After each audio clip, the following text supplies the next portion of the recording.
Brady and Gronk, as we know, are starting anew in Tampa with some mixed reviews. Coach Arians, who's rocking the facial hair, by the way. I've never seen it quite that thick. Yeah. Looks different, doesn't he? It does. I'm like, who is that? Looks like Santa. Yeah, why are you wearing all that hair? It's hot as hell down there. I don't know. But he lauded Brady for throwing 60-yard dimes, all right? So he's been dropping some nice ones. He also continued to show a little concern for Gronk's conditioning. The Bucs should be concerned about Gronk's conditioning entering the 2020 season. Out of bounds. This is utter nonsense. Bruce Arians was making light of a funny situation. I told you this story, BT. You know I was one of the best conditioned players at the end of my career. You know this, but my last year, I failed my conditioning test. Yeah, you know what I mean? That's amazing. So sometimes it just gets to you. It was hot as hell in Albany that day. I had a bad day, and I didn't turn out well. But I had a great season. I'm not concerned at all about Rob Gronkowski's conditioning, especially considering that training camp is still 3 more weeks. He's going to be okay. And it's not like he's got to be the do-all, be-everything tight end for this team with Cameron Brate and obviously O.J. Howard still on this squad. So out of bounds. I'm not worried about his condition. Out of bounds, not at all. I don't have a ton to add to that. He's a red zone threat. Not that and I don't know that you need to be in the best shape to be that red zone threat. Not that he can't take one down the seam and bust a 40 or a 50-yarder on a broken coverage, but he'll get his legs there. It's a different hot. It's a different thickness in the air, humidity. It's just different. He will be fine. He played in Miami many times as a Patriot early in the season. And by the way, and I know it's different, but those September games at MetLife, those September games up in Gillette at Foxborough, even in September, you get some 90-degree days early on. So it's not like he's coming from Alaska or Antarctica or Iceland. I mean, humidity's different, but he's a baller. He'll be fine. The Chargers, they hooked up Joey Bosa with a big-time deal. Monster, 5-year, $135. This was a couple of weeks back, something Tiki and I discussed on the show. And now pass rushing teammate Melvin Ingram wants to get paid too, wants a little slice of the pie. Who doesn't? Ingram reportedly sitting out practice at training camp. He's unhappy with his current deal. Now he's 31.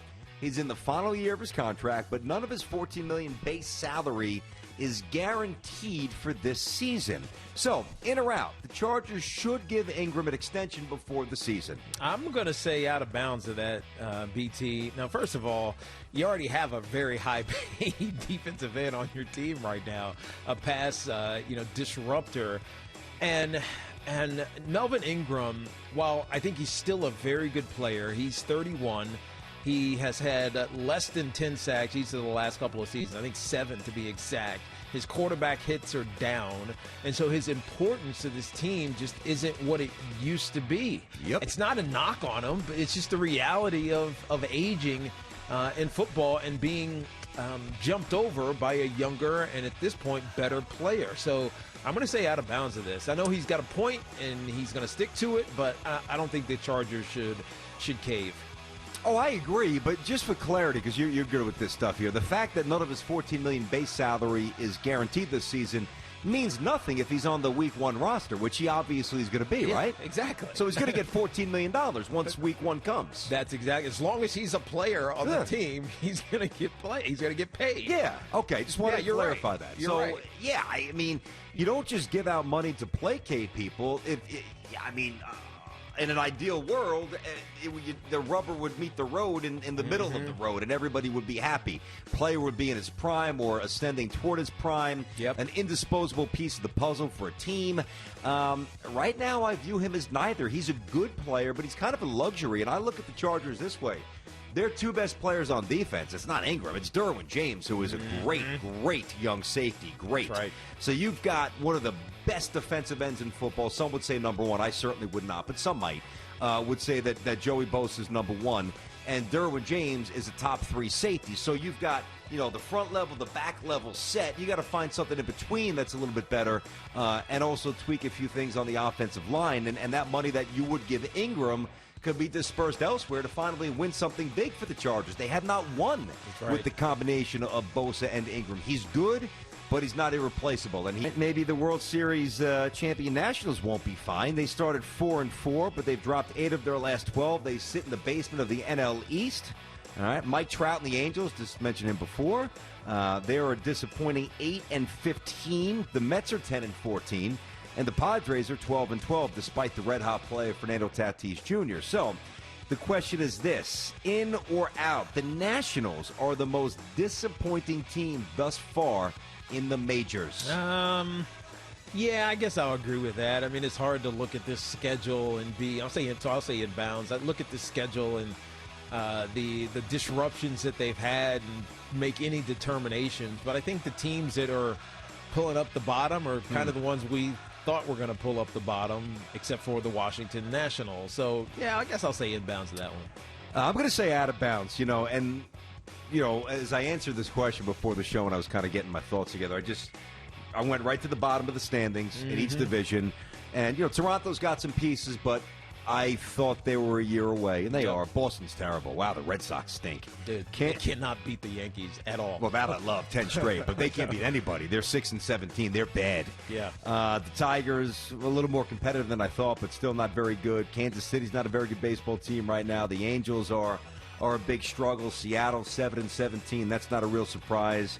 Other teams that really stand out, I got to tell you, the Nationals, I say out of bounds because I didn't have really high hopes for the Nationals. It's hard to say that a world champion overachieved. Yeah. But, think about the champions from last year. I mean, the Chiefs, they have explosive weapons everywhere. But don't we feel like the Raptors overachieved? Yeah. We do? Yep. Don't we feel like the Nationals overachieved after that 19-31 start? Yeah, of course. We kind of do. Without Bryce Harper. Without Bryce Harper. Now you go this year without Rendon, who's with the Angels, who are also struggling. But I don't love their pitching. My answer is the Mets. My answer is the Mets because the record, a couple of games under 500, but they're when they're bad at something different, and that's worrisome. Like one night they don't catch the baseball. One night their bullpen springing leaks. Yep. One night, whether it's Mats or some of these other starters are getting smoked. DeGrom hurt his neck. He's coming back soon, but he missed the start over the weekend. They score one run. Now, Alonso's starting to hit some bombs. He had 2 last night, 2 line drive tracers, which is a good sign. But I actually think it's the Mets. I thought the Mets, and I don't know that I still believe this, I thought the Mets on paper coming in had a chance to be a playoff team. I knew that they would miss Syndergaard. I didn't know that they'd miss him quite this much. My answer is the Mets. The Mets are the biggest disappointment to me. So, as NCAA football remains in flux, the college hoop season still has more questions than answers. Now senior VP of Hoops, that's Dan Gavitt, said, quote, by mid-September, we will provide direction about whether the season and practices start on time or a short-term delay is necessitated. That sounds ominous, end quote. Expected delay, just warning you. Yeah. While conferences like the Pac-12 have canceled all sports until 2021, some schools are considering a small bubble for non-league games, and a proposal for a non-conference bubble has been proposed to 50 different teams, in or out. The NCAA should create bubbles to start the early non-conference schedule. I'm going to say out of bounds of that, BT. I think if you're going to get non-conference like this and have this many issues, you should probably pull back and focus on your conference schedule where you can control the protocols a little bit better. We just talked about the Liberty situation where they just haven't tested any of their. We don't have any positive tests because we haven't done any tests, right? It makes the ACC nervous. You can control what happens inside of your conference and maybe schedule those non-conference games till after this is more in control and after the new year, when a lot of these colleges and universities have said that that's when they'll restart their sports schedules in full. So I'm going to say out of bounds.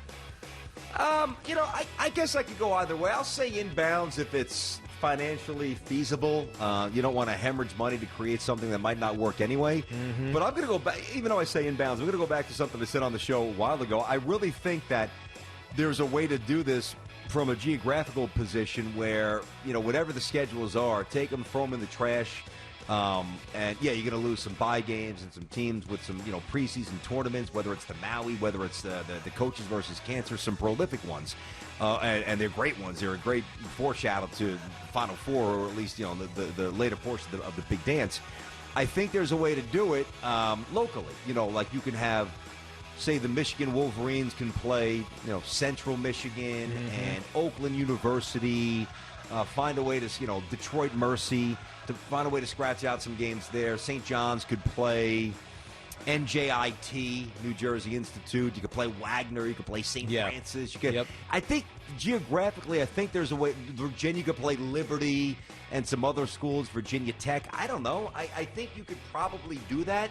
And even if you have to condense the season a bit, I don't know if you could play 9 non-conference games like that, which is what usually is the allotment, the average. But can you get 5 or 6? I think you can. Thanks for watching. Make sure you like and subscribe, and don't forget to hit that bell to be notified when we drop fresh content.